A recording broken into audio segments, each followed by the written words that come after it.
Mummy is lying. The courtroom fell silent. The judge's gavel had barely touched the surface before the little girl's voice shattered the tense atmosphere, loud and clear. Her words echoed around the room, sharp and unyielding.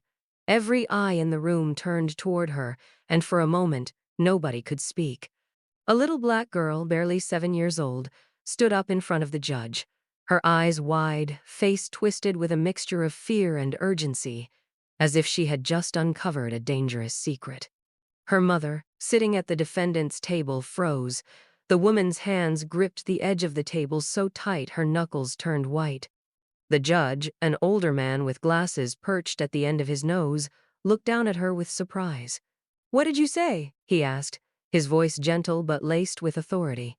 The girl stepped forward, her little voice trembling but determined. "Mummy is lying! She's lying about everything!" The room held its breath. People exchanged quick, anxious glances, unsure of what to do or say. It was supposed to be a quiet courtroom, a place where the law was meant to settle disputes, not unravel the truth in such an explosive way. Her mother's face went pale. She opened her mouth to speak, but no sound came out. She looked as though she was about to collapse, her entire body stiffening in disbelief. Her eyes darted to the little girl, then to the judge and back to the floor. She couldn't seem to breathe. The little girl was shaking now, but her voice remained steady. "Mummy said it was me. She said I did the bad thing. But I didn't." The girl's hands were fidgeting, clutching a small stuffed bear that she had been holding tightly ever since she entered the room. "I didn't do nothing. It wasn't me." The courtroom was silent. You could hear the sound of someone's pen tapping nervously against the desk. The judge, clearly shaken by this unexpected outburst, turned to the lawyer for the prosecution, who was sitting at a nearby table. "Your Honor, this is highly irregular," the lawyer said, trying to maintain composure. "The child is clearly confused. I'd like to request that she be removed from the witness stand." "No!" the girl shouted, her voice cracking with emotion. "Mummy's lying. I didn't do it." Her voice broke through the tension like a crack of thunder. Every eye in the room was fixed on her now, and it was impossible to ignore the pain in her words. The judge leaned forward, his face softening. He wasn't used to seeing a child so distressed, especially in such a serious case. "Sweetheart," he said gently, "do you know what you're talking about? Can you tell us what you mean?" The little girl wiped her nose with the back of her hand, eyes still shining with unshed tears. She looked over at her mother one more time before speaking. It was Uncle Sam," she said quietly. "He was the one who hurt me. Not me, not me." Her voice wavered but stayed strong. "Mummy told me not to tell, but I couldn't keep it inside anymore." The room seemed to tilt, as if the very foundation of everything that had been assumed was now cracked wide open. Everyone was stunned, unable to process what they had just heard. The judge's eyes softened as he looked at the little girl. He glanced at the mother, who had turned completely white, her lips trembling. It was like the whole courtroom was holding its breath, waiting for something to happen, but unsure of what. The mother's gaze was frantic now. She stood up suddenly, her chair scraping against the floor as she rushed toward her daughter, her hand reaching out as if she could somehow silence the child's words. "No, no, stop!" she pleaded, her voice rising. "You don't know what you're saying. Don't listen to her." But it was too late. The words were out in the open. There was no taking them back now. The little girl stepped back, clutching her bear even tighter. "I didn't do it," she whispered. "It was Uncle Sam, not me." The courtroom was deathly quiet, everyone processing the weight of the words the little girl had just revealed. The prosecutor, who had been ready to close the case in favor of the mother, now stared at the ground, clearly shaken. He couldn't ignore the raw truth that had just been exposed. The judge, too, sat still, his gaze fixed on the girl in front of him. For a long moment, nothing happened. Then, slowly, the judge cleared his throat and turned to the mother. "Ma'am," he said, his voice calm but firm, "I think we need to have a conversation about what just happened here."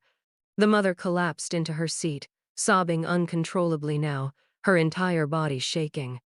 The truth she had tried so hard to bury to protect, had been dragged into the light by a child who could not keep the hurt inside anymore. Uncle Sam, the man who everyone had trusted, the man who had been in their lives for so long, was no longer just a figure in the background. His name had been dragged into the center of this story, and it had been revealed in the most devastating way possible. The judge took a deep breath, his gaze never leaving the woman. "We need to investigate this further," he said quietly, his voice suddenly heavy with the weight of the situation. "This is not something to be taken lightly." As the courtroom slowly began to buzz with whispers, the little girl stood there, holding her bear and watching everything unfold. She didn't understand the full weight of what had just happened, but she knew one thing for sure: she had told the truth, and that was all that mattered. Her mother had tried to protect herself. She had tried to bury the secrets, to keep the truth locked away. But the child had seen through it.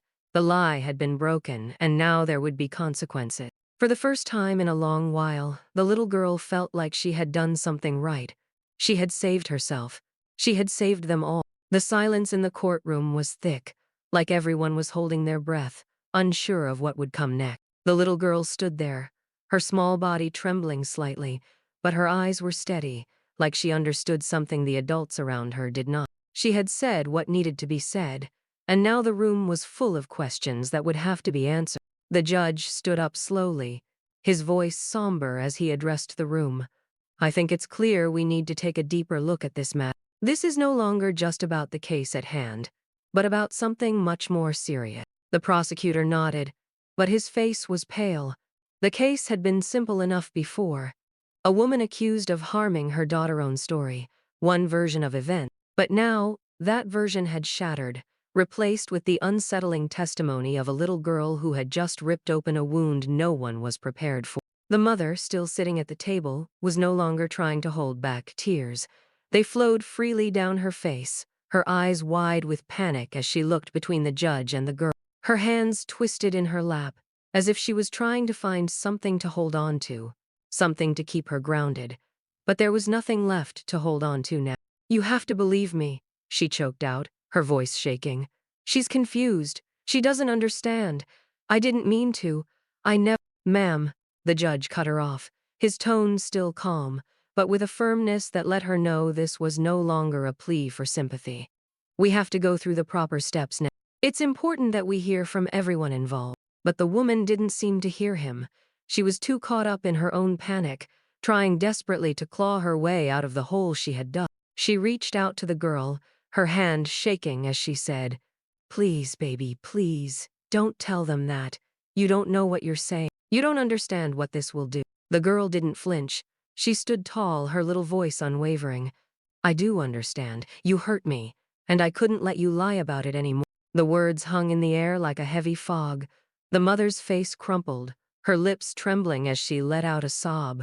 The reality of the situation had finally hit her full force. She could no longer hide behind her own lies. The truth was out, and there was no denying it. The judge turned to the prosecutor. "Get the authorities involved," he said quietly. "We need to conduct an immediate investigation into this matter. This is now a criminal case." The prosecutor nodded, though his face was pale, as if the weight of the revelation was too much for him to handle all at once. He stood and approached the judge, speaking in low tones that only they could hear. The little girl watched it all, still clutching her bear, her eyes tired but resolute. She had been afraid, so afraid of what might happen if she spoke up, of what would happen if she told the truth. But now, she felt something new, something she hadn't felt in a long time: relief. The burden of the lie was gone, and for the first time in her young life, she felt a small spark of hope. Her mother's sobs grew louder, and the courtroom seemed to shift in the weight of her distress. The little girl looked at her, but her gaze wasn't filled with anger. No, it was filled with a quiet sadness. She had loved her mother, despite everything. But now that love was tangled with the truth, and the truth had to come first. It wasn't long before two officers entered the courtroom, their footsteps echoing against the cold tile floor. They moved with purpose, their eyes focused on the woman sitting at the defendant's table. They weren't there to ask questions anymore. They were there to take action. The room seemed to freeze again as the officers approached the woman. "Ma'am, you're under arrest," one of them said, his voice steady. We have to take you into custody for further questioning. The mother's face crumpled even more as she was guided to her feet. No, no, please, she pleaded, her voice broken. I didn't do it. I didn't hurt her. She's lying. The officer's face remained unreadable. We'll let the investigation determine that, ma'am, he said. He motioned for the second officer to handcuff her.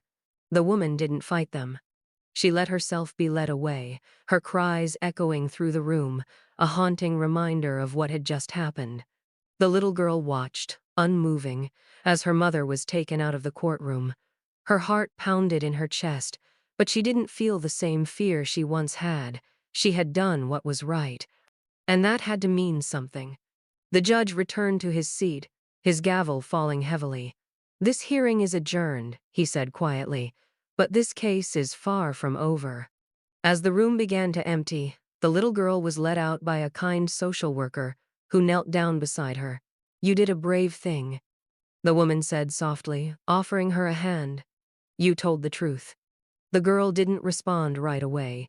She was still processing it, all the words she had said, the shock on everyone's faces, the strange mixture of fear and pride in her heart. But as she took the woman's hand, she felt the smallest bit of comfort. Her voice, though soft, was steady. I just wanted it to stop. The woman gave her hand a gentle squeeze. It will. You're safe now. As they walked out of the courtroom, the girl looked back over her shoulder one last time. The room was empty now, but the echoes of that one simple sentence, "Mummy is lying," still hung in the air. The truth had been revealed, and with it the power to heal, to move forward, had begun to take root. The little girl walked out of the courtroom, her hand still in the social worker's, her feet dragging a little as if she had carried a heavy weight for too long. But now, the weight had lifted. Even though the world around her was still uncertain, she felt lighter, as if the truth had set her free in a way she hadn't known was possible. The social worker led her down a long hallway to a waiting room where there were other children, some with faces full of confusion, others with eyes dull from too much pain. She could hear them whispering, asking questions about what had just happened in the courtroom. The girl didn't have the energy to explain. She sat quietly in a corner, curling up in a chair, her stuffed bear still clutched tightly in her arms. She tried not to cry. She didn't want to cry. She had been so brave in front of everyone, telling the truth when she knew it would make things harder for her. She had told the judge, told them all, and now it was out there. But sitting in the quiet room, away from the chaos, the tears finally started to come. The social worker noticed. She moved to sit beside her, not saying anything at first, just letting the girl cry in silence. There was no need for words right now. The tears were her own, her release from the burden she had carried for so long. The truth had been spoken, and even though it had shattered everything she had known, it had also set something else free inside her, a kind of quiet, fierce strength. The social worker gently rubbed the girl's back. You did the right thing, she said, her voice calm and soothing. You spoke up when it was hard, and that's very brave. The girl nodded, but she didn't look up. She couldn't. She wasn't sure she was ready to face the world outside yet. There was too much in her heart, too much confusion about what had happened, and too many questions about what would happen next. The door opened, and a man entered the room. He was tall, his face kind but serious.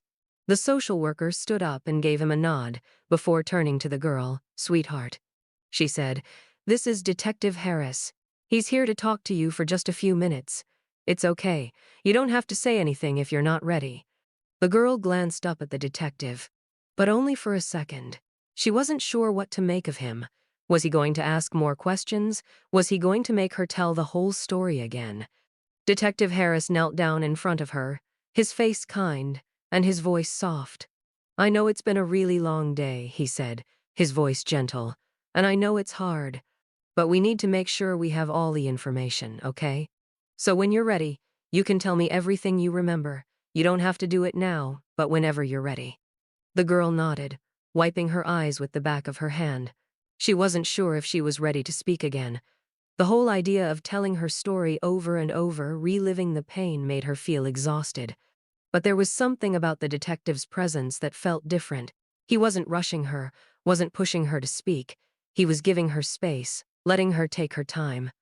"Thank you," she whispered, barely audible, but the detective heard it. He smiled softly. "You're welcome.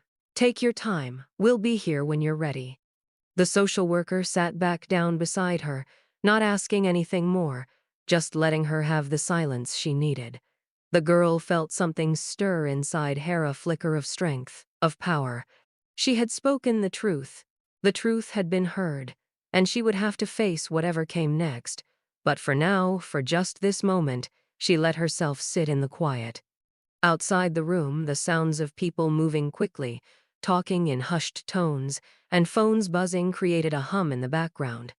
The world was moving forward, even if it felt like everything inside her was frozen in time. She had changed the course of things, but she didn't feel like a hero. Not yet. She felt like a little girl who had just found the courage to speak, and who was now slowly learning what it meant to stand in that truth. Hours later, as the girl was escorted to a new, quieter place to stay away from her old home and the broken pieces of her past, she glanced back at the building that had just changed her life. The police, the judge, the people who had listened to her, of it was still fresh in her mind, still spinning like a whirlwind. But she knew one thing for certain now: she had done something important. Maybe she didn't fully understand all of it, not yet. But she would. One day she would. As the door to her new room opened, the girl walked in and set her bear down on the bed. She sat down slowly, looking around at the unfamiliar surroundings. But this time, she didn't feel afraid. She felt a small piece of peace. And then, for the first time in what felt like forever, the girl allowed herself to rest. Tomorrow would come, with its questions and its fears. But for tonight, she could sleep knowing that the truth was out there and it could never be hidden again. The little girl had always known Uncle Sam as a familiar, friendly figure in her life. He was a regular presence in their home, always smiling, always offering small gifts or candy when her mother wasn't around. He had the kind of warmth that made him feel safe. She trusted him in the way that children trust adults who are close to their family. But that trust, the safety she had always felt, began to crack one summer evening when her mother had to step out for a while. She and Uncle Sam were alone, just like countless times before. The girl had gone to him for help with some homework, and he offered to sit with her at the kitchen table to go over it. He had helped her in the past and she was comfortable with it. But as the evening went on, something in him seemed to change. At first, everything seemed normal. He helped her with her math problems, made her laugh with a silly joke, and casually ruffled her hair like he always did. But then, he started sitting closer, his gestures becoming more intense, more invasive, though she didn't fully understand why at the time. He kept whispering in a tone that didn't sound like him. At first, it was hard to notice, but the discomfort began to settle in her stomach.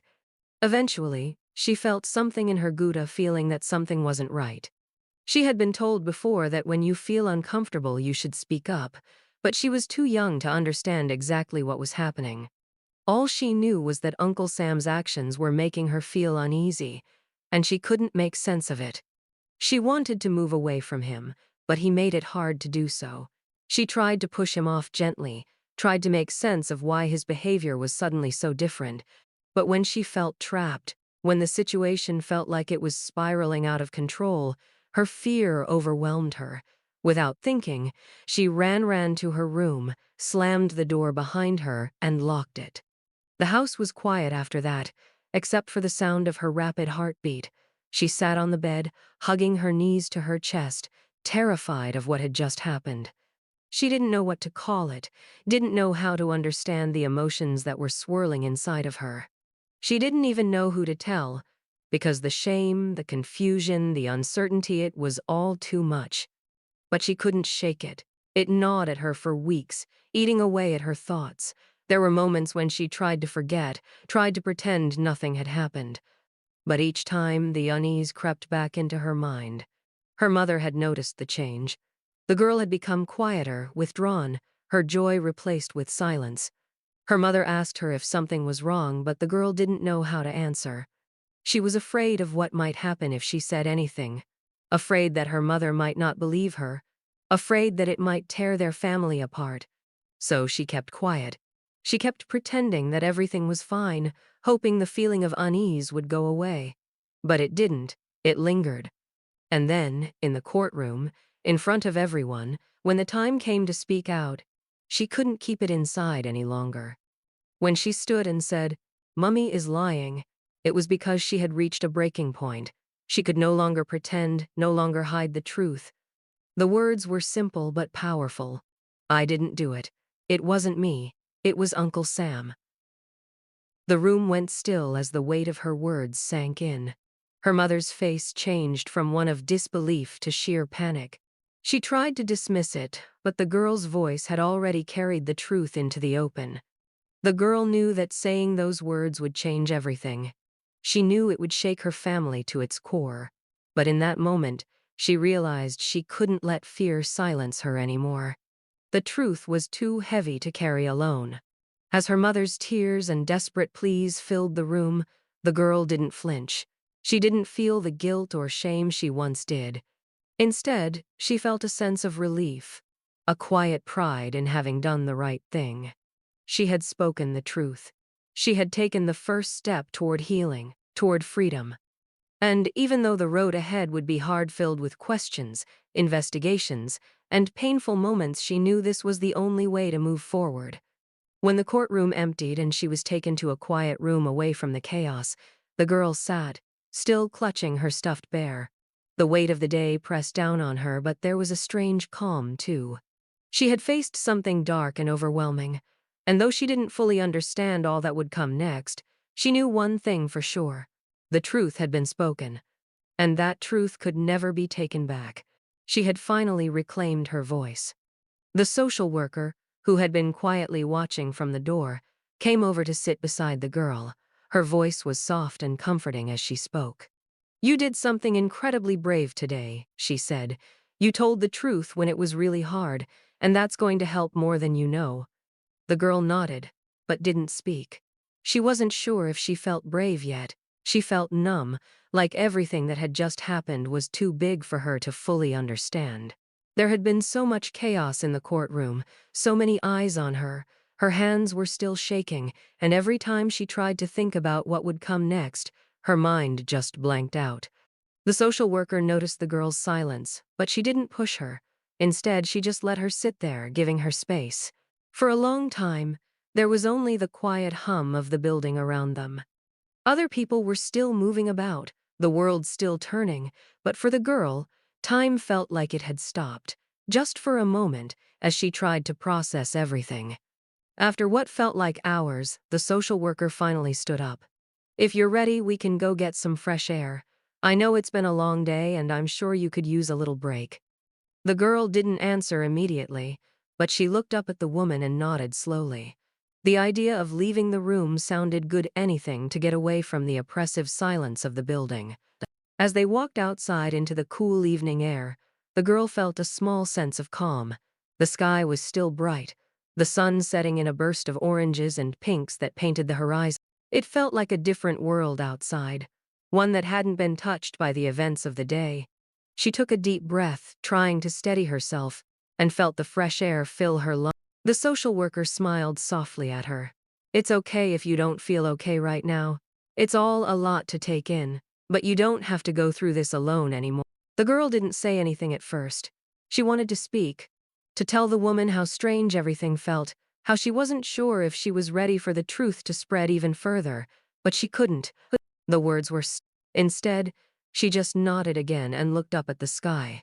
The world felt huge, and yet, for the first time, it also felt like she had a chance to take control of what happened next. For so long, everything had been decided for her by fear, by secrets, by things that she didn't fully understand. But now it was her choice, her truth, and that truth was finally out in the open. The social worker led her to a bench, sitting down beside her. "You're going to be okay," she said. "You have all the support you need now. People are going to help you, and you're going to heal. It's going to take time, but you're strong. You've already shown that today." The girl looked at her, still unsure of what that strength really meant. But as she sat there, feeling the weight of the day start to sink in, she allowed herself to believe the word. Maybe she wasn't as alone as she thought. Maybe this was the beginning of something new. The hours passed quietly, with the girl slowly letting herself feel the peace of knowing the truth was finally being heard, knowing that the world, however big and complicated, had been forced to acknowledge it. That night, as she lay in a bed that wasn't her own, she felt an unfamiliar kind of exhaustion. It wasn't just physical, she was mentally and emotionally drained.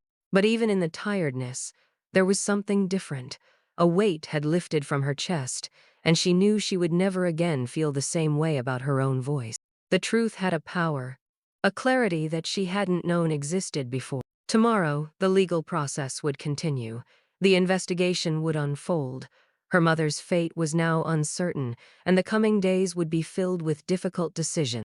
But for now, the girl slept soundly, knowing she had done what was necessary, what had always been right, even when she was too young to understand its full weight. When she woke the next morning, there was still uncertainty, but there was also a strange new feeling, one of strength, of hope that she had never allowed herself to feel before. She had taken control, spoken out, and in doing so she had taken the first step in healing, not just for herself, but for the future, for whatever came next. Her journey was far from over, but she no longer felt like she was carrying the burden alone, and that made all the difference. The following days were a blur of meetings, phone calls, and people in uniform who spoke to her in calm, steady voices. There were questions, more than she ever imagined there could be, and sometimes they felt endless.